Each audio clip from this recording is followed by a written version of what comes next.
That dream of a personal computer really came true. It was fun to do that. I worked night and day doing it.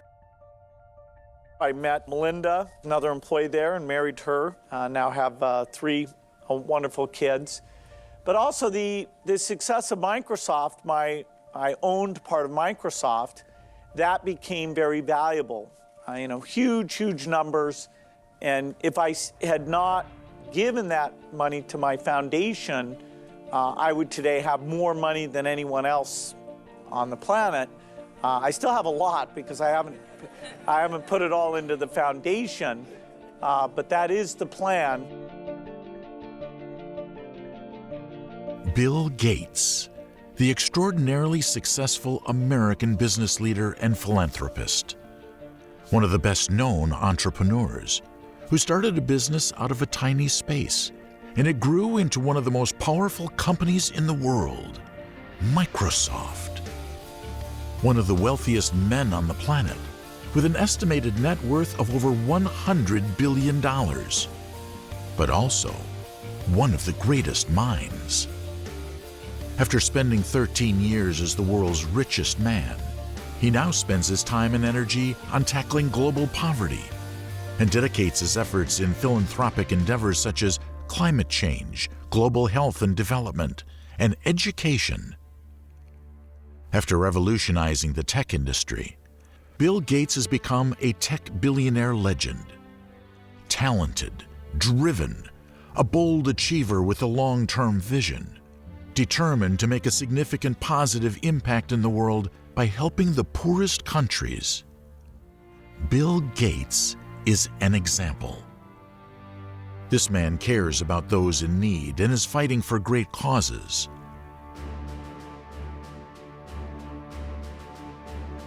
Follow the journey of one of the world's greatest leaders, from his early days as a quiet computer programmer to the multi-billionaire philanthropist he has become today, and whose social and political impact on society is deep. They are masterminds, ambitious, competitive, and ruthless, not afraid of failure, dedicated to their mission of bettering the world, always reaching for excellence. They lead by example. Unlike many industries, the tech billionaires are mostly self-made. It is through their genius that they revolutionize the industry, and together, they change the world. Join us in this series as we take a look at some of the wealthiest entrepreneurs in the modern world. The tech billionaires: Bill Gates, Elon Musk, Mark Zuckerberg, and Jeff Bezos. Together, they're worth a collective of more than $900 billion US. They will be remembered in history as the most influential people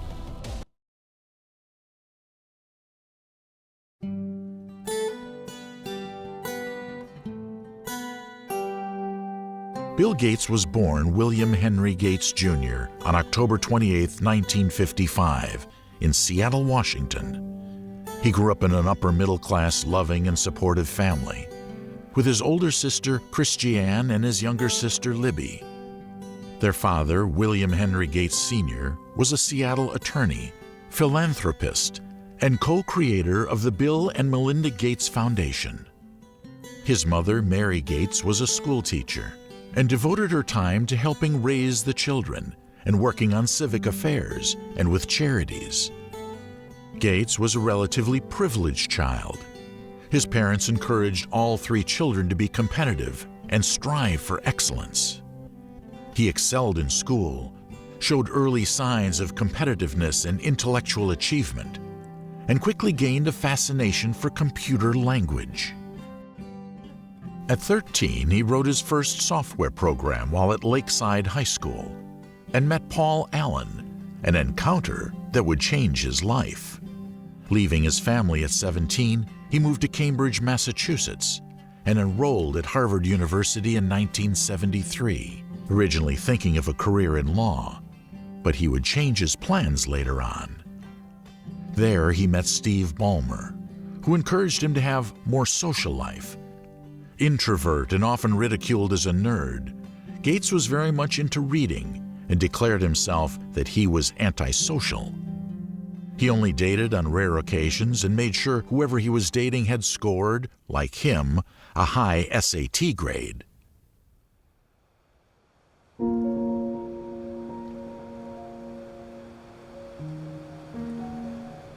His mother was deeply disappointed when 2 years later he dropped out of Harvard to pursue his own mission and start his own computer software business with his high school friend Paul Allen in Albuquerque, New Mexico. But little did they know it would end up changing the course of history and the computer industry. The now multi-billion-dollar giant tech company would propel Gates to success, making him a millionaire by age 26, the youngest billionaire at 31, and one of the richest men in the world. With the ambitious goal of placing together a computer on every desk and in every home, together, they founded Microsoft.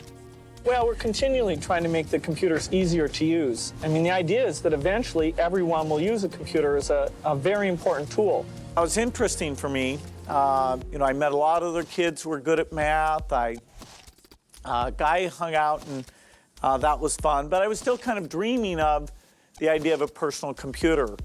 So in 1975, I dropped out of school. I don't recommend it. But I left Harvard. I went on leave from Harvard and started Microsoft.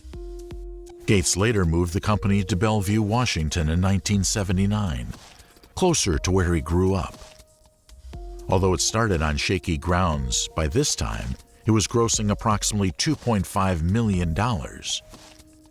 At the age of only 23, Gates placed himself as head of the company. He led with a keen business sense and personally reviewed every line of code the company shipped, often rewriting code himself when it was necessary. In November 1980, the world's dominant computer maker IBM was looking for software that would operate their personal computer and approached Microsoft.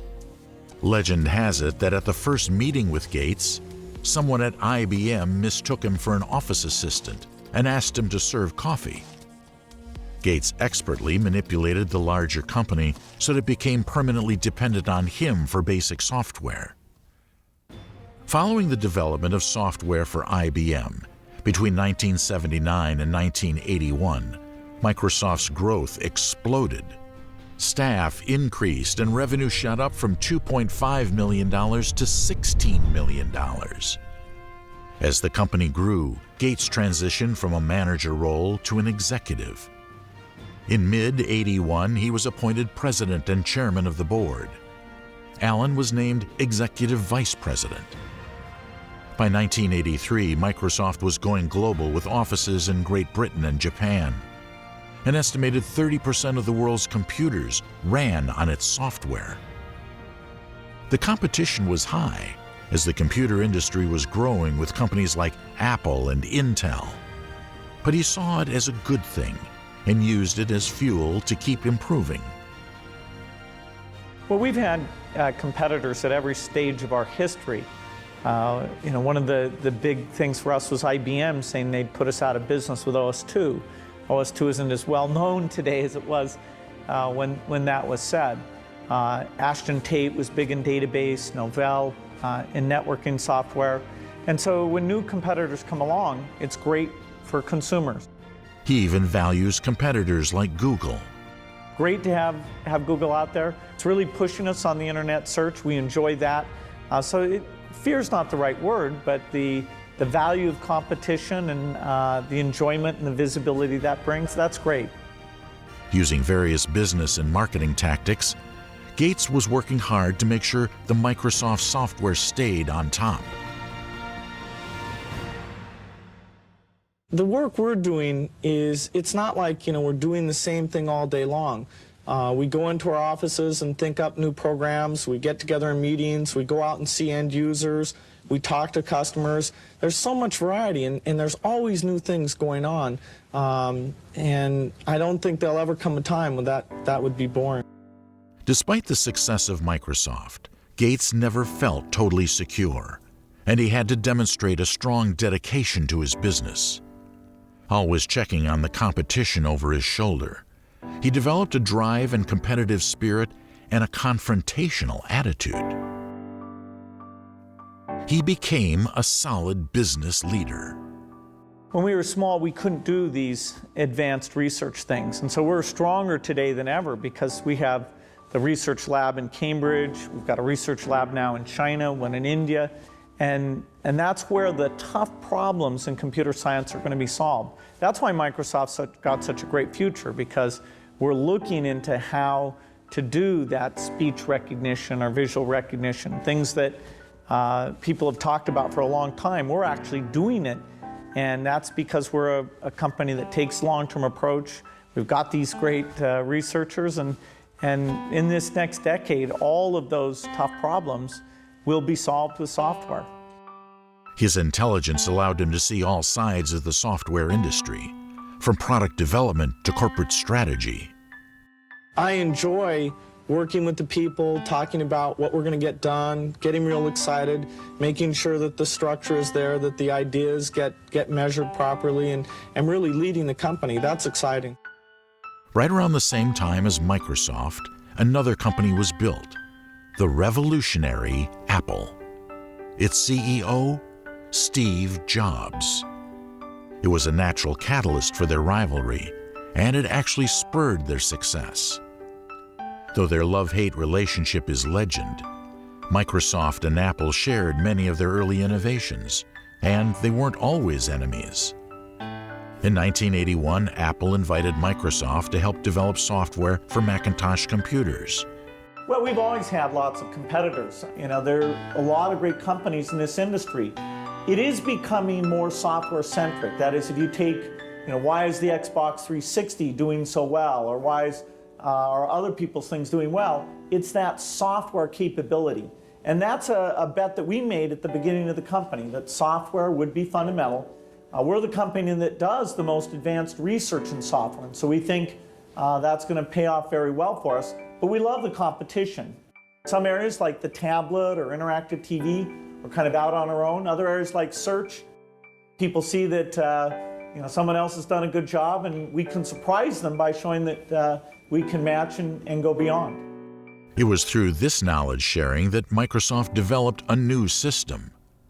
On November 20th, 1985, Microsoft launched Windows, which looked visually very similar to the Macintosh system introduced 2 years earlier by Apple.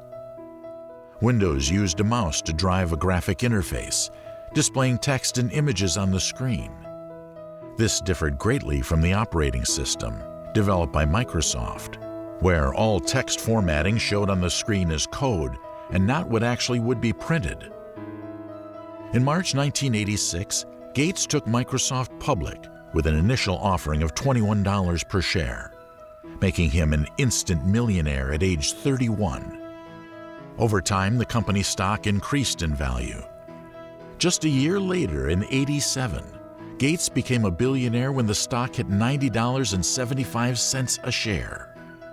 Since then, he's been at the top, or at least near the top, of Forbes' annual list of the top 400 wealthiest people in America. By the start of the 90s, he'd become the PC industry's ultimate kingmaker.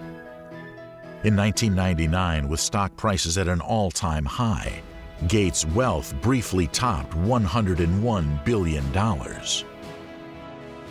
I feel very proud of the record of our industry in serving customers. It's really breathtaking, the power that you get for very little money. Any industry where somebody can start a company from scratch and in less than 4 years sell that company for $10 billion, that's an industry of opportunity. There are more new startups, more new jobs being created in our industry, more new competitors to Microsoft being formed now than ever before.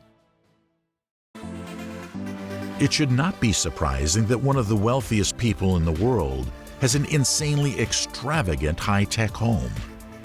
In 1997, Gates and his family would move into a 66,000 square foot, $54 million massive mansion that he spent 7 years building on the shore of Lake Washington. The property is loaded with high-tech details. It features screens showing changeable artwork and speakers hidden behind wallpaper, allowing music to follow you from room to room. It even has a sand beach and a swimming pool with its own underwater sound system. The estate he dubbed Xanadu 2.0 is so big and famous, it has its own Wikipedia page. But all of this didn't come without ambition, efforts, and perseverance. Bill Gates always kept a strong will and kept being smart.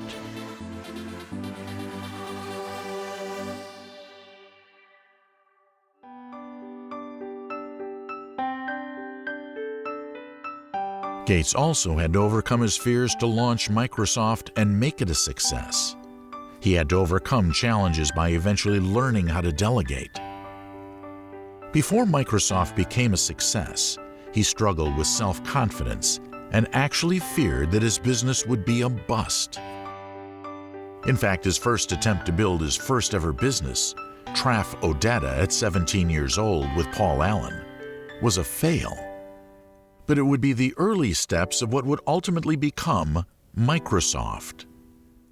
Even though Traf Odata wasn't a roaring success, it was seminal in preparing us to make Microsoft's first product a couple of years later, explained Allen some years later. His confidence was also broken many times as he watched companies he idolized fail. Gates' anxieties persisted, but his early days taught him a vital lesson. Things are risky, and you better not miss a turn in the road. He realized that feeling challenged early in his career helped him be successful. Later on, Microsoft had to settle several lawsuits after being accused of becoming a monopoly and using anti-competitive practices. They had to pay a devastating price. In 1987, Gates, then 32, sat next to the young and bright Melinda French at a business dinner party in New York City. She was a 23-year-old Microsoft product manager. The pair was a perfect match. On January 1st, 1994, Melinda and Gates were married in Hawaii.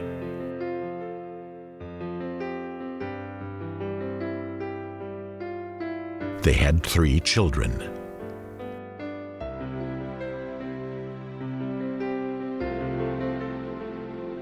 Following the devastating death of his mother to breast cancer just a few months after their wedding, they took some time off in 1995 to travel and get a new perspective on life and the world.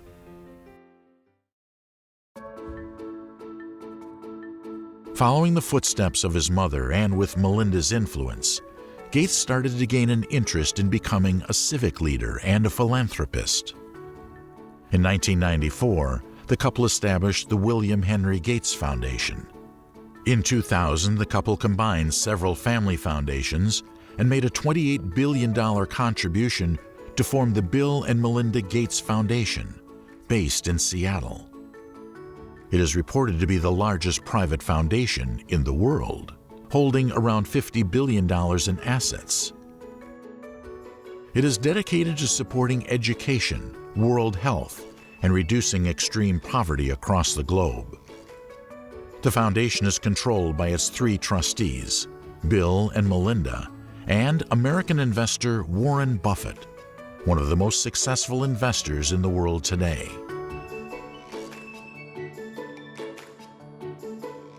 I think our view of the foundation really is we got started in 1993 when we started to see the need, that the need was so great. And the foundation starts with the premise that no life on this planet is more important in one place than on the other. And so when you take that basic premise and you say there's so much going on, so much need in health today, we had to start now. We would have been convenient to wait till we were 60 to start to redistribute the wealth, but disease doesn't wait. And so we decided that now really is the time for us to start. And I think you could also say that he has a lot of dreams for the foundation. When we look at health, a dream of an HIV vaccine is a huge dream for us as a couple, something we'd like to see. Or microbicide, which is a gel that a woman might be able to use someday to prevent HIV/AIDS. I think we have a lot of dreams in terms of what kind of scientific tools can do for people in the developing world.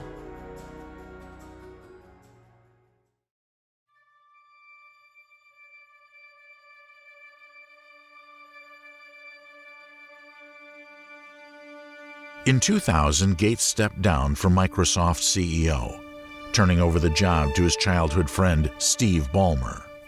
Though he remained chairman of the board, he preferred to concentrate on what was for him the more passionate side of the business.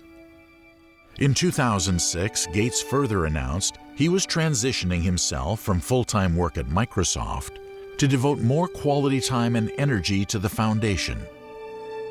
In the meantime, he reached milestones with the launch of Microsoft Windows Vista in 2007, whose new software allowed people to interact in new ways. This is a special occasion. We've worked hard to build a new software platform, and we're so excited to see what people are going to do with it. In 1983, Microsoft introduced the very first version of Windows. That was 24 years ago. And at the time, PCs were not very powerful. There was a lot of question of whether graphics interface was something that made sense at all. People were skeptical about whether programmers would learn to be able to build applications that were very different, since the user could interact in a variety of new ways. And it took a long time for that to be well accepted. That same year, Bill and Melinda were ranked the second most generous philanthropists in America, after Warren Buffett. They are working hard together to give their wealth back to society, planning to eventually donate 95% to charity.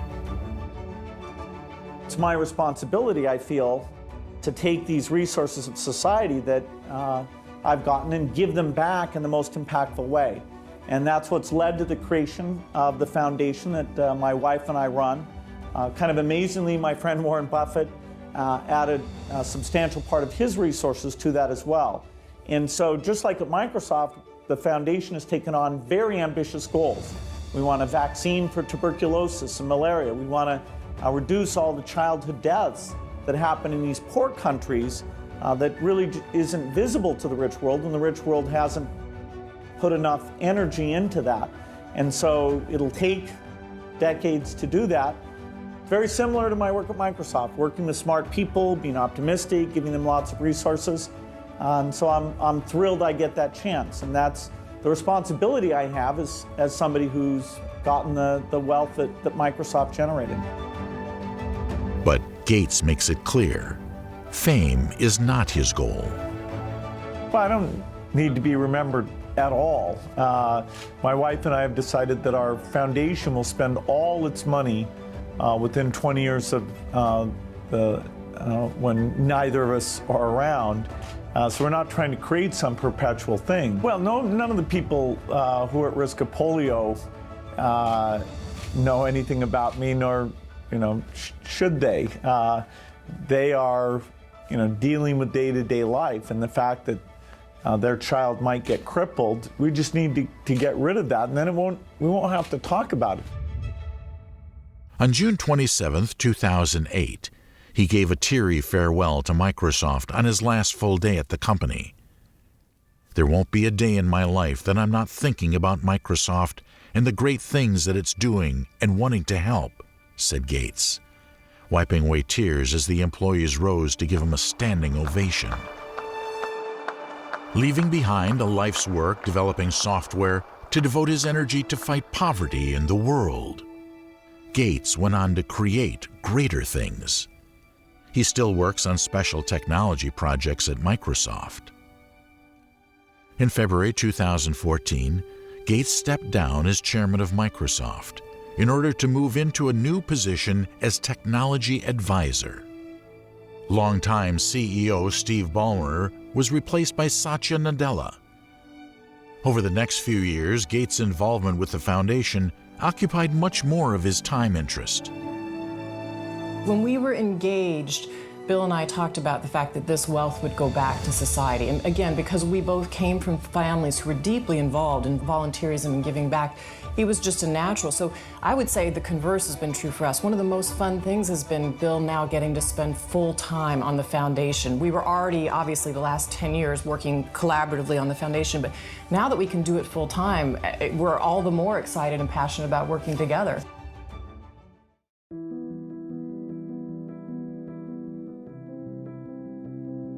With his foundation, Gates is committed to saving lives, reducing sickness, to lifting society up and making it self-sufficient and stable. In low-income countries like sub-Saharan African and Southeast Asian countries, Gates knew that people were still dying at an alarming rate, mostly from illnesses that could easily be treated with basic medicine. It was common sense for him that basic needs in poorest nations like Ethiopia and Rwanda have to be taken care of first for them to reach a stable state. It all started in 2000, when, among others, the foundation decided to build institutions that would support a wide range of public health projects by leading campaigns and granting aid to fight transmittable and deadly diseases such as AIDS, tuberculosis, and malaria, known as the three biggest killers in poor countries. Vaccines, the miracle technology. The one project that makes him the most proud has been creating widespread immunization programs. In his fight against disease, he states that big breakthroughs have been made, and they've shown that hundreds of millions of children's lives can be saved by innovations like new vaccines.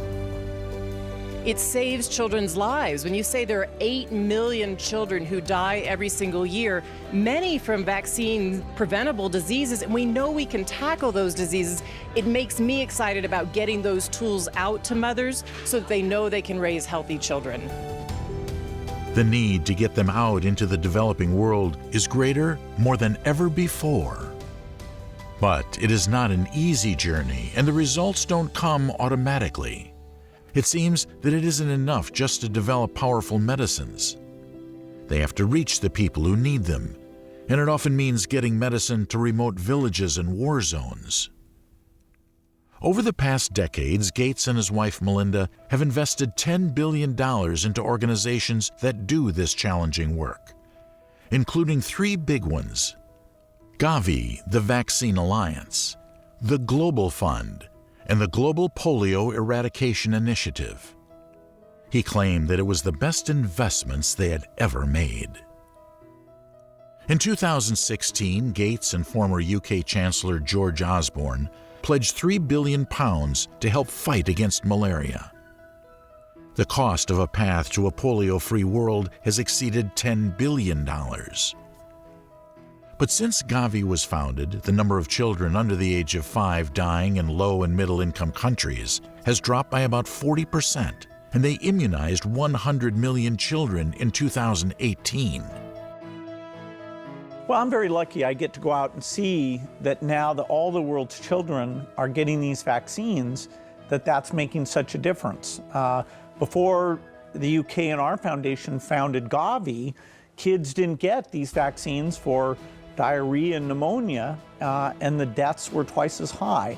And so I wish all the British taxpayers could go out into these countries and see what's gone on with the different diseases and see that impact, see that polio is literally on the verge of eradication, so that instead of 400,000 children a year being paralyzed, now we'll get that number down to 0, and we'll save all that preventative treatment.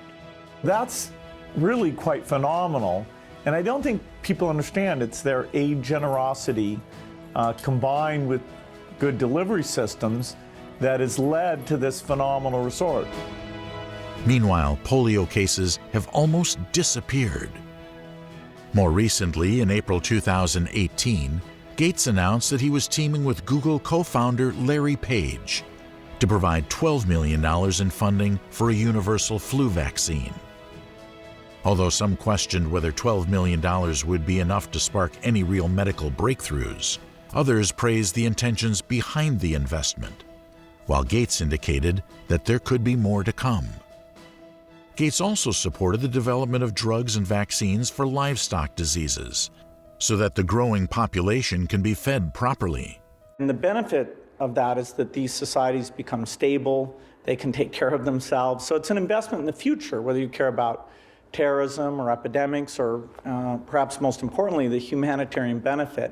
A lot of countries are continuing to increase their aid, and that's a fantastic thing. There's a few like Italy that need to be called out because they're cutting the rate, and that's hurts the poorest because these dollars are very, very impactful. We've got to have health systems everywhere so that we can see pandemic diseases getting started and stop them early. With Ebola, we were lucky. It didn't spread as fast as diseases that we'll face in the future. And so having those health systems there is protecting health of even the rich countries. The kind of stability that we need so we don't have civil war and we feel like we have huge migration crises, we have to send the army in. If you can do that by improving agricultural productivity, that's a fantastic thing. Even though there's a big drought in Ethiopia right now, because of the increased agricultural productivity, it's largely been able to feed its own population because the productivity in the West is now helping out there in the East. And so this constant improvement in food production, education, health, that means that the risks coming in from all these other places will be greatly reduced. He committed $40 million to GalvMed to continue its work on preventing livestock diseases and improving quality of food and nutrition. Gates believes that health systems need to be everywhere to prevent diseases and reduce risk. Helping poorest countries benefits the rich countries too. For him, philanthropists have a duty to tackle hunger and better health care in these countries, as they are totally dependent on such donations and generosity. He raises awareness about the importance of raising money to fix such issues. However, while calling for continued improvement in international aid development, he states that we need to acknowledge the progress made so far. It's good news that you can actually get rid of a disease, that you can cut childhood death in half, that we can take that malnutrition, which holds Africa back, and solve it by helping them grow more food. British Aid is achieving incredible results. Everyone in the field working together, we learn, we see the biggest successes, we follow on from that. So it's a very dynamic business, but when we say how many children are surviving, what we've done with malaria, neglected disease, the progress has been phenomenal. Childhood death has been cut in half. Now we want to cut it in half again, but that's quite an achievement. The progress on HIV is perhaps, according to him, the most astonishing.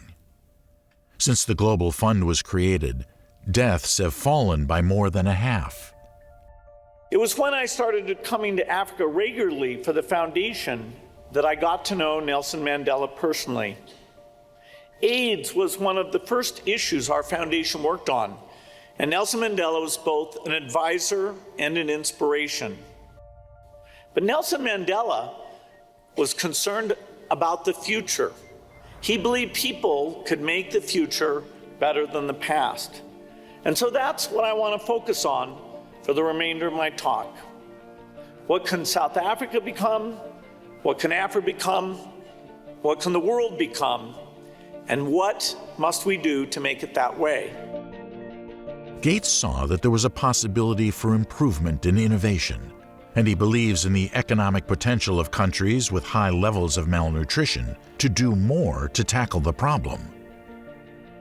By pooling the funding from donors like the US and UK, he's working hard to make sure that medical aid has a great continuous impact, and he keeps making sure the resources are there to produce pioneering work.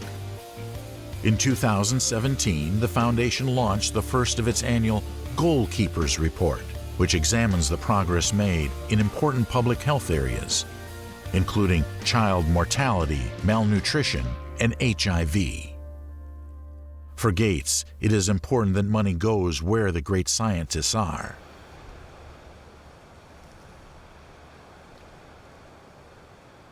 The UK is a fantastic place to back science.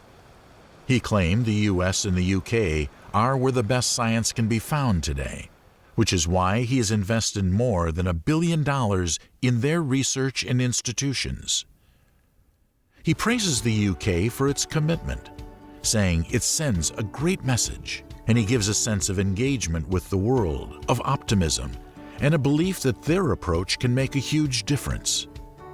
Since I've been involved in health and development, the UK has maintained its commitment to helping people in low-income countries. Not only that, but you have set the standard for being strategic about how you help. You are innovative and rigorous about getting the highest possible return on your aid investment. So if you put these two trends together, innovation and generosity, you get world-class Scottish agricultural science helping hundreds of millions of the poorest people in the world transform their lives. In the United States, I take every opportunity I can to make the case that foreign aid is both the right and smart thing to do. I follow the UK aid debate closely, and I'm convinced that the same arguments apply here. UK aid is good for Britain and good for the world. I wish more people in your country and mine could see the results. There are so many incredible institutions here that are both inventing these drugs and vaccines and are really gaining the experience. You know, this country is making a huge difference. His attentions come from a greater vision and hope for a better present and future.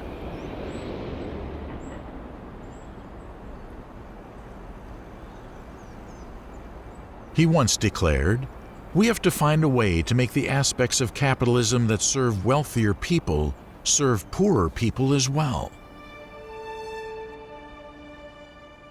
British government is very generous in this, and I think when taxpayers see that it's money well spent, that it can achieve a goal like this, that they are willing to have a few percent of their taxes go to these causes. And Britain is a great partner in this, and the UK government is to be thanked that as they've made trade-offs, helping the poorest in the most effective way was something that they were able to preserve. And that set an example for other governments on aid generosity. Certainly the U.S. is going to be big on this polio campaign. It takes actually billions of dollars to get this done.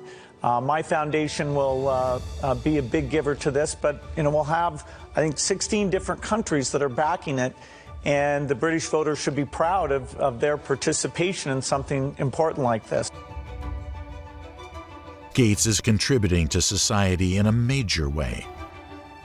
And it doesn't stop here. He also invested $50 million in 2017 in Alzheimer's research. And the foundation also tackles domestic issues, such as helping students in the United States become college-ready by granting funds to learning institutions and libraries and supporting scholarships at universities. He also has plans of building a smart city in Arizona with futuristic infrastructures and cutting-edge technology, in which he invested $80 million.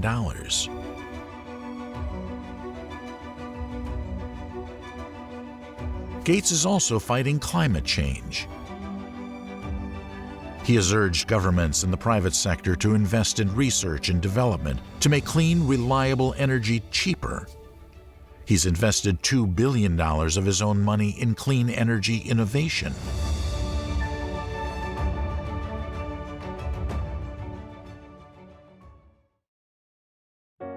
In 2018, Gates was heartbroken by the passing of one of his oldest and dearest childhood friend and Microsoft co-founder, Paul Allen. The brilliant technologist and philanthropist had left Microsoft in 1983 after a falling out with Gates and Steve Ballmer. He died of cancer at age 65. Without him, Gates believes the largest software company in the world would never have existed. Even though Gates led Microsoft to where it stands today, Allen played a crucial role in creating the company.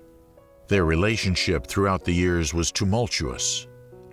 Allen recalled one day overhearing Gates trying to reduce his stake in Microsoft, but the plan failed as he hanged on to it. However, their relationship mended. Gates stood beside him during his cancer treatment. "He was everything you'd want from a friend," Allen wrote in his memoir. "Surround yourself with the right people and you can accomplish great things. is the lesson Gates has learned from their friendship.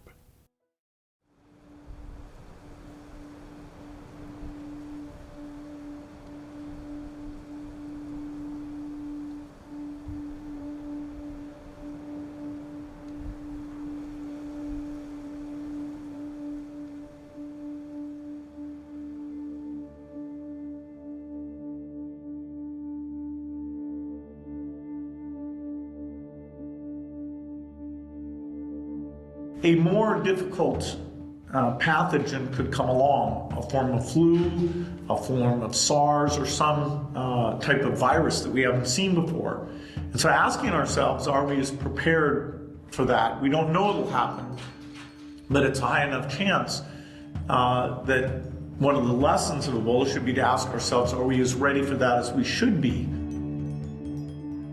In a TED Talk from 2015, he foresaw the future when he urged the world to prepare for war against a global pandemic.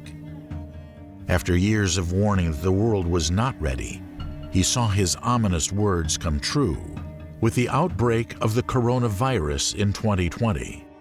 In March 2020, the Bill and Melinda Gates Foundation teamed with the Wellcome Trust and MasterCard to pledge $125 million toward efforts to curb the outbreak. And Gates revealed that his foundation was prepared to invest billions of dollars into building factories for the development of a vaccine.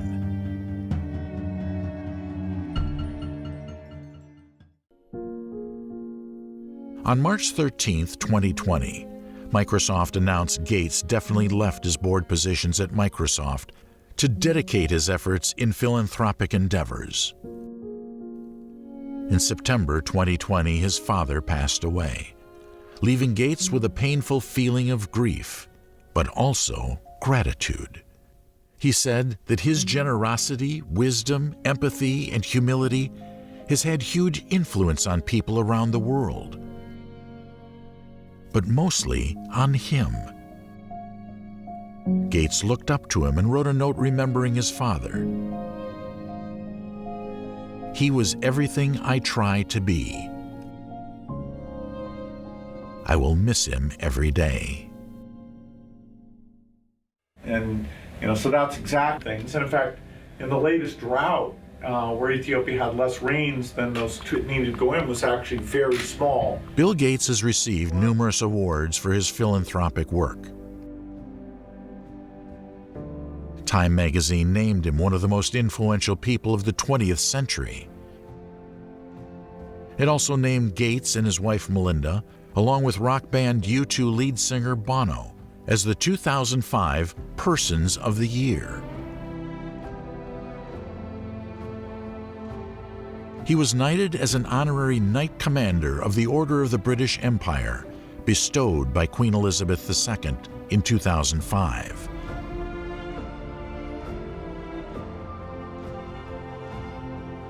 In 2016, the couple were again recognized for their philanthropic work when they were named recipients of the Presidential Medal of Freedom by President Barack Obama.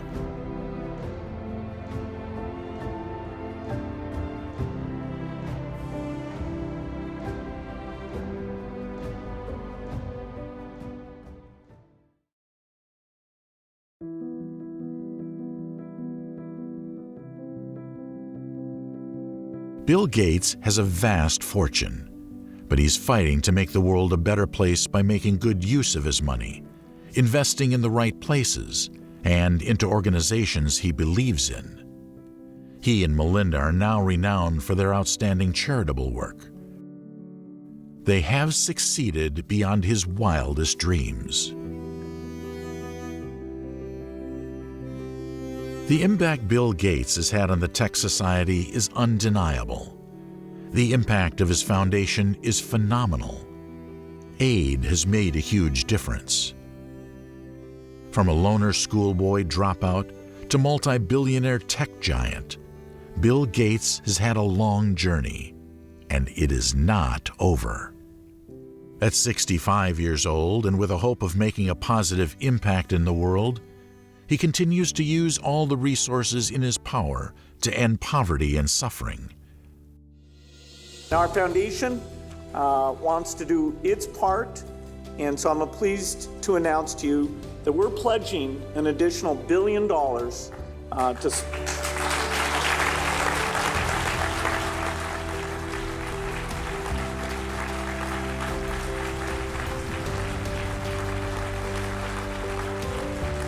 Thank you.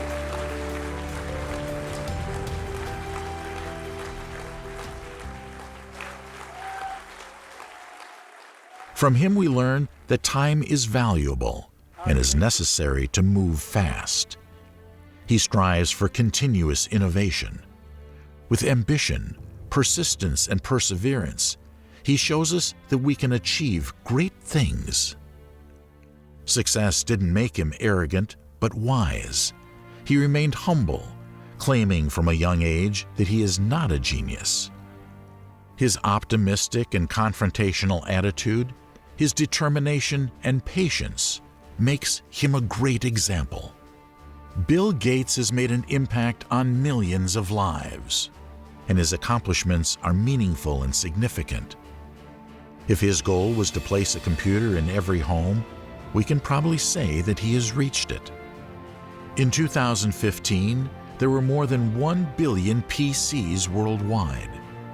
If his other goal was to push others to be ambassadors for a better world and save lives, we can say that he has reached it too. So, we can salute Bill Gates for his contribution to the world and his remarkable journey, as he will probably go down as one of the most successful and influential people of the 21st century.